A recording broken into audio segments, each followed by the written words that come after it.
ఈ మహాలక్ష్మి పథకం వచ్చిన తర్వాత అవసరం ఉన్నా లేకపోయినా ప్రతి ఒక్క ఉమెన్ ఎక్కడ పడితే అక్కడ తిరుగుతున్నారు. కొంచెమన్నా బుద్ధుండాలండి. ఏది అవసరానికి మించి వాడుకోవద్దు. ఇప్పుడు మీరు చేసే దానివల్ల ఏదో ఫ్రీగా వస్తుంది కదా అని ఫినాయిల్ కూడా తాగిస్తారా? ఏదో ఇప్పుడు ఫ్రీగా వస్తుందని ఎక్కడ పడితే అక్కడ దిగుతున్నారు. ఎక్కడ పడితే అక్కడ వీడియోస్ అన్నీ పెడుతున్నారు. ఇటెళ్తున్నాం, అటెళ్తున్నాం, ఫ్రీ బస్సే కదా అని. రేపు ఆర్టీసీ మళ్ళీ లాసెస్‌లోకి వెళ్తే ఈ టాక్సెస్ అన్నీ మీరే పే చేయాలి. ఇవన్నీ గవర్నమెంట్ ఏం ఫ్రీగా ఇవ్వదు. ఏది చేసినా దాని వెనకాల ఏదో ఒకటి ఉంటది.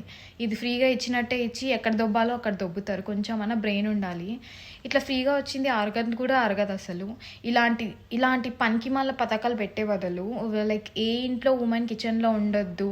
తన కాళ్ళ మీద తను నిలబడేటట్టు వాళ్ళకేదైనా ఉపాధి కల్పిస్తాము, వాళ్ళకేదైనా వర్క్ ప్రొవైడ్ చేస్తాం. ఇలాంటి పథకాలు ఇస్తే మీరు హ్యాపీగా ఫీల్ అవ్వాలి. అంతేగాని కోపం వచ్చి అలిగి అత్తగారింటికో, పుట్టింటికో ఎళ్ళాలంటే మీకు బస్సు ఫ్రీ అని చెప్పగానే ఎక్కడ పడితే అక్కడ ఎగేసుకొని పోతున్నారు జనాలు. కొంచెం కూడా బుద్ధి లేదసలు.